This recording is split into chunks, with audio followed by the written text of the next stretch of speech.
Thank you. First of all, thank you so much for attending this event. I would like to introduce our panelists today, which is Stamatis from Seanergy, Suyin from South 32, and Michael Jorgensen from Klaveness Digital. So before we begin, I would like to just hear your views on the dry bulk market. So let's start with the owners, and I'll follow that up with the charterers, So let's start with Michael. Yep, so I'm actually a little bit both owner and charter here, but I'll try and give a little bit of our outlook. Short term, I think you'll hear everyone saying a lot of the same stuff. What's happening in China? Will the economy get a boost? Overall, yes, we do believe it's coming back. Looking a little bit more long term, from our perspective, it's very clear that no one is really ordering too many dry bulk ships. We're all a little bit in doubt about how a ship is supposed to look like in 2030 and beyond. So the next 5-6 years, a lot of volatility, but in a generally high market, a higher market than we've seen the last decade. But brace for volatility and use it to your advantage. So volatility is here, sir. How about yourself? Well, we operate in a segment which is basically for infrastructure and energy. So iron ore and coal are two very important raw materials for the infrastructure growth of the world, as well as energy. And we are seeing way more coal cargoes the last year, or more than a year, due to the fact there is a coal shortage in Europe and in other places for the energy needs. So I'm very optimistic about the demand and supply fundamentals. I think we've come to a point where various negative events combined have led to this temporary market decrease. And I think that overall in the next 6 months or so, we will start seeing an increase due to high demand and very favorable supply fundamentals that we will be discussing shortly. Thank you so much. Now coming to the charterers. It's always a very difficult position being on stage with owners because, we have our commercial negotiations on the side. But I do have to say that generally, I agree. I think in the short term, the impact of rising interest rates, what will happen with China, so the big China effect and the Russia-Ukraine war will create a lot of volatility. However, looking out into the mid to long term, the supply-demand fundamentals look pretty positive for owners. Thank you for your views. Looking at the supply side, so the supply, year-on-year supply of bulk carriers is expected to grow by a meager 2.6% year-on-year, 2022, 2.5, 2023. So in that case, is there a temptation to cash out, when the asset prices are on the higher side? Let's go with you, Stamatis. Well, as far as we're concerned, yes, the supply fundamentals are unique, and we haven't really seen these favorable supply fundamentals for the last 20 years.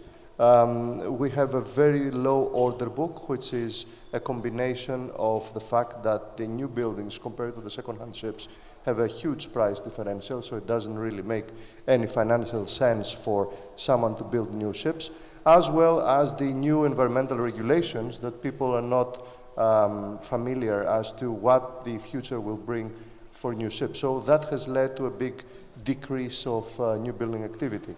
That being said, we also expect the effective supply of the ships to be reduced over the next few years, and the reason is the fact that we will have a speed reduction. So when you have speed reduction on the existing fleet due to the CII and the EXI, this is going to lead to much lower fleet available in the water. So overall, it's very positive in respect of the supply. Now, as to selling ships, I wouldn't really consider selling any ships right now because we really grew our company by 80% the last 18 months. So we did a big leap in our fleet growth. And we are investing heavily to bring the ships to our standards, which means artificial intelligence, electronic systems, platforms, people, maintenance. So we do a lot of work to bring the ships to our standards. So it's not the time yet to exit. We believe that we will see much stronger market and much stronger asset values in the next few years. So you're hoping for the much stronger asset values, stronger market. Is that the sentiment you echo, Michael? When you look at whether to sell out of your assets or not, I think show me your fleet, right? Because any fleet is a bit different, and you should definitely look at renewal. You should definitely look at having the right ships that, environmentally and all of that. I think that on a general note, there is more waves to ride. I don't think it's time to cash out, and we just need each of the owners to kind of come together and help each other to do it a little bit better. So yeah, I think it's still waves to ride. Okay, and let me, reverse the question. Are you a buyer in this market? If the right tonnage, right size vessel comes in, would you be interested? Definitely. How about you? Same here, yes. We believe that this temporary reduction in values has brought some very significant acquisition opportunities, and we may pursue quality tonnage in the next few months in order to replace some of the older ships and grow for the company further with quality tonnage that you don't really come across very often. And when it comes to quality tonnage, I would say vessels less than 5 years age? Well, not really. I mean, we believe that the sweet spot of the market is in a bit older ships. So the return on equity and the return on investment works better for ships in the range of about 10 years. And that is because consumption is quite good. The vessel can be upgraded by 10-15% more through energy performance systems and all that. So they still have very good life in front of them. And at the time of 2030, where the big regulations will kick in, those vessels will be close to the end of their useful life or closer to that. So it doesn't really make any sense to pay the premium of a 5-year-old when you can do exactly the same thing with a 10-year-old ship. That's brilliant. Michael, do you share the same sentiment? Yeah. Every ship has its own life, right? And I think a lot of the 12, 13, 14, 15-year-olds, they're still going to be trading for another 5-7 years. And all of us in the industry, we cannot just say that those ships are out, they're gone, we don't care about them. We need to also, they need to improve in terms of the, emissions and all of these things. So I would say from a purchase perspective, I agree. I would definitely look at that age is fantastic. I think that's interesting. But I think as an industry, we need to move a little bit beyond that, and we say, what can we still do for the older ships as well? Because they will sail around. So older ships it is. And from a charter perspective, I mean, how do you look at the older tonnage, especially when the CII is about to kick in or, once it kicks in? I think, to echo what Michael said, I think every fleet and every ship will have its own life, and every ship and every fleet will also have its own demand. I think that when we look at it as a company, we are concerned with the aging fleet profile, particularly for South 32, because we play in the minor oars. We use Supramaxes, Handysizes, and to some extent Panamaxes. The concern that we have is as the age of the fleet grows, and with limited new supply coming on the market, quality becomes a very big concern for us. We are very reliant on our ship owners for reliable supply. We want to get tons to our end users reliably and safely. So I think what we're looking to when we look at our ship owners and negotiate contracts is fine, we accept that this is the current market condition, but how are you going to ensure that you are still maintaining your fleet? So that's on the vessel side. I think the second concern that we have has to do with actually crew. We're facing a lot of new regulations, there's a lot of new technology, there's a lot of focus on emissions. So we're also quite interested to understand what our owners are doing in relation to upskilling crew and future-proofing crew. Also, with new technology, how do you ensure that your crew, again, has the right skills to use that technologies in order to limit downtime associated with misuse of those technologies? So I think from a charterer's perspective, we're not going to tell the ship owner or get involved in an owner's strategic decisions over what to do with their fleet, but we are concerned about how owners are operating their fleet. wanted to say that 70% of the global fleet right now on the dry is basically older than 2014. So it's kind of impossible to, like it was said yesterday at the bankers panel and many other, you need more than $1.5 trillion to replace all this tonnage in the water. So it's kind of difficult. We have to cope with what's in the water right now, and not knowing what the future will bring, it's very difficult to consider what the ships will bring. So we have to pick and choose what is quality out there and how the ships can be well maintained. And I fully agree on the point about the crew, because that has become a big scarcity problem. Yes, thank you so much for your input, Stamatis. And since you mentioned earlier about the slow steaming, so I would like to ask you, when it comes to CII, would you prefer, repositioning the vessels, or would you take the slow steaming route, in order to manage the CII regulations? Well, thankfully, due to the fact that bunker prices are extremely high this year, we have been slow steaming by default. So none of our charters are asking to take the ships to 14 knots or more, like we saw last year when the rates were at $80,000 a day.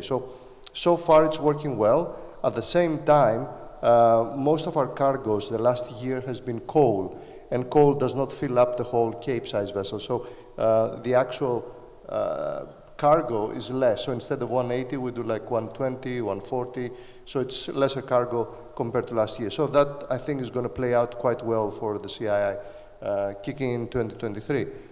Having said that, we feel that the Valemaxes and a lot of the ships that are still doing super high speeds at 15 knots going back and forth Brazil to China, as well as being filled with top cargo like 400,000 tons, they will be significantly affected, because they will either need to slow down or to reduce the cargo intake. So that's going to be good for the industry, because by default they will be reducing the capacity of the long tonnage of iron ore. Thank you for your comments, Stamatis. That was very interesting take on slow steaming. Michael, what are your thoughts on that? I have a lot of thoughts, but on a general note, I think in shipping we have to start looking what can we do operationally in terms of how we trade our vessels. I think the smaller vessels are doing a lot better, a lot less ballasting, a lot less empty time. Klaveness, we're predominantly in the Panamax space. Our ship's sea days are around 40-45% empty. That's just not good enough. But in order to change that, like CI numbers is one thing, and of course we look at that. But it's much more, how do we bring this whole discussion from a lovely room like this and from LinkedIn and all of that to the chartering guys, to the operations guys? How do they feel a sense of ownership to try and improve these things? Definitely from Klaveness' perspective, we're going to look much more at what trades are there, maybe on handy sizes, supermaxes, that we can contribute with on our slightly bigger ships that will position us into areas where we're then closer to the next loading port. That is where we can make a difference in the next 7 years. Don't just sit and wait until 2030, which I'm like getting a little bit fed up with. Everyone is like, in 2030 is all sorted, right? We can do something now, and we have to do something now, but it takes that we bring our entire organizations with us, and not just at a management level. I agree with you on that part, Michael. And I guess since both of you agree that slow steaming could be one option, and by that we are expecting the reduction in the supply side by about 3%, which brings the net growth to minus 0.5% in the year 2023. So as a charterer, I would like to ask Suyin, how do you brace for these increasing freight costs? I have to be careful what I say here. I think, again, I think at a very general level, I think what really needs to happen is a lot more communication and discussion between owners and their charterers. There is the CII. For trades into the EU, there is the EU ETS. There are then also, discussions over operational efficiencies. I think from a charterer's perspective, slow steaming cannot be the only option. And as Stamatis says, due to the very high fuel prices now, most of your ships are already slow steaming anyway. So leaving aside increased freight cost, the fact is, if you slow steam now, you're not really giving or bringing about any incremental benefit And I do think, therefore, that discussions between owners and charterers on operational efficiencies has to be a discussion that should have started yesterday. And secondly, I go back to people. I talked about crew earlier, but I also do agree with Michael that it's really important that our front-facing guys, the charterers, in negotiating charters with counterparties, that charterers on both sides of the desk actually have the upcoming challenges in mind, and when they structure their deals and they think about how to deal with issues like the CII or EU ETS or emissions regulations, that people start turning their minds to, all right, what type of emission reduction clauses should we actually be including in the charter party to ensure that as we perform, we're both taking steps to reduce emissions, as opposed to getting hung up over discussions like how much are you going to pay me if I give you an emissions, a very efficient ship. I usually just tell an owner that comes to me and says, well, you know, you tell me what fleet you require and what impact it has on my trade, but I'm not going to tell you how much I am going to pay for an efficient ship, because supply and demand will take care of that. Absolutely. Your views, Stamatis? Well, we have started, excuse me, we have embarked into an energy efficiency program and fuel reduction as well as emissions reduction since 2015. So we have been pioneers in installing energy-saving devices, biofuel testing. So we've been doing that for years, as well as all the available platforms out there for remote performance, flow meters and all that. So we have effectively reduced and provenly reduced our our consumption, fuel consumption, and increased our efficiency by 12 to 14% across the fleet. So we've done a lot of work for second-hand ships in order to make them better, and we continuously seek solutions to make the ships even better, either by route optimization or with higher quality of paints or whatever is available out there to make them better. So we are very sensitive about this matter, and we're doing our best through our ESG initiative. Thank you. Thank you, Stamatis. Michael, do you have something to say on... I think we mentioned most of it, right? So I think I agree, the technical measures, we have to try and test what's out there. What I then disagree to is that we all test on our own and we don't share our data, we share our knowledge, because if there's something out there that works, why don't we just all basically in this forum say, hey, that's the thing that works and give us the most savings, rather than everyone investing money left, right and center. The same is going to come on the fuels eventually. And then of course, as I said before, I think how we trade the vessels, I think there's much more that can be done. And that discussion is being left out a bit too much. So we're at least engaging on that, and especially if there is charters with relevant business, we hope to engage with them.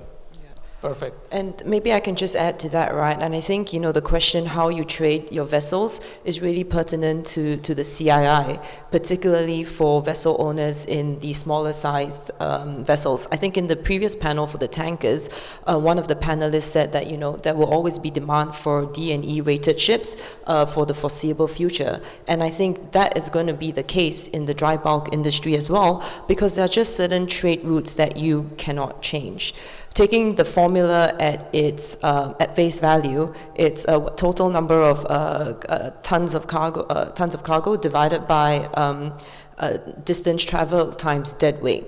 So if you think about it, in the Supramax and handy-sized industries, the entire business model has been around reducing your ballast distance and getting as close as possible to your next low port as you can in order to reduce sailing time. But that also means that you reduce the distance traveled. So from a lesser distance traveled, smaller dead weight, lesser cargo quantity, there will be certain trades where ships will remain a D and a E. And speaking from generally from a miner's point of view, I am not able to change the location of my assets. And I'm not sure whether my customer can change their sourcing options based on the specs of the product that they require for their smelters. So I think whilst the CII is, in theory, a good way to standardize how we rate ships across the industry. I think it's inherently flawed because it cannot be applied equitably across the different vessel segments. So I think, yes, we need to talk about operational efficiencies, but we also need to talk about real-life practical problems when it comes to trades, because not all trade flows can be changed. True, I totally agree with you that certain trade flows need a certain type of vessels, and it's very hard to change the trade flows overnight. So let me ask you, is there a temptation to not use your own vessels on these kind of trade routes and take a charter in tonnage for these kind of trades? Well, as far as we're concerned, the answer is no. We do not want to take risk of other people's ships in our operations at all, so we have not really seen that as we're not a commercial operator, we're a shipping company, so for us, owning the asset and commercially employing the asset is what it counts. So it's a combination of these two things, so I wouldn't really consider chartering any ships right now. Okay, how about yourself, Michael? I just hope logic will prevail, right? That the right ships will do the right things, and whether it's ours or someone else, I don't know. But where we are actually somehow having less empty time on big vessels that are sailing across the globe, then whoever owns that vessel will use it. Great. So let's take, before we end this segment, let's focus a bit on the demand side. So do you foresee any demand shocks coming up in the next 2 to 5 years, that could perhaps, push the freights higher, China opening up, or any other shocks you can foresee? Well, we have had a very difficult year as far as China is concerned due to the fact that they were a big period of time in lockdowns and some mobility restrictions. So, people could not move around. All these huge infrastructure projects could not really take place because, people could not go to work and they were locked down in their houses. So that has severely affected the demand for iron ore, and that we see that unwinding right now because there has been significant stimulus in the market, so the projects have been funded. We also expect additional stimulus due to the fact that inflation will drive infrastructure growth, in our opinion, not just in China, but globally, and that will require raw materials like iron ore and coal to be transported more and more. So my outlook is quite strong. Now, moving on to coal, the energy needs of Europe and other places in the world will lead to additional coal cargoes heading from longer distances, like Australia or South Africa. Russian coal has been banned for now. It's very difficult to move 40 million tons of Russian coal to Europe, so you need to bring it in from longer distances. And at the same time, Europe has a restriction in the storage capacity of coal. So overall, you can only do like 7.5 million tons of storage. Now that the winter months are coming and coal will start to be absorbed into the energy sector, we will see more and more coal movements, and that's going to drive markets higher. Now, as to what is going to happen in the next few years, I think the question is not so much about demand, that we expect it to be quite stable as it has been the last few years, but from the supply perspective we mentioned before in this panel. Thank you for your views, Stamatis. Suyin, you have something to say on this? Yes, I don't have a crystal ball. If I had a crystal ball, I wouldn't be sitting here right now. But I think the various panels have discussed a lot about supply and demand. The one thing I say that weighs on me is really the geopolitical risks. I think more than anything else, over the next, you said 2 to 5 years, I'm looking quite closely at Taiwan and what happens there, because there could be quite severe repercussions if something bad happens there. So geopolitical risks is what I would say. Right, so basically you're looking at the congestions, that could affect the supply of vessels. And Michael, do you? I think we've been in 5 years of black swan events left, right and center, right? So what's the next one going to be? We don't know. That aside, things are looking solid on demand side. Commodities are getting bought and will be moving. So I agree with Suyin. It's the geopolitical stuff that we need to keep an eye on. Otherwise, things look solid. Great. So it's going to be geopolitical factors for all of you. And with that, I think we would like to conclude this panel. Thank you very much, Michael. Thank you very much, Suin. Thank you very much, Stamatis, for flying all the way just to be with me. Thank you so much. And thank you all for a lovely audience. Yeah.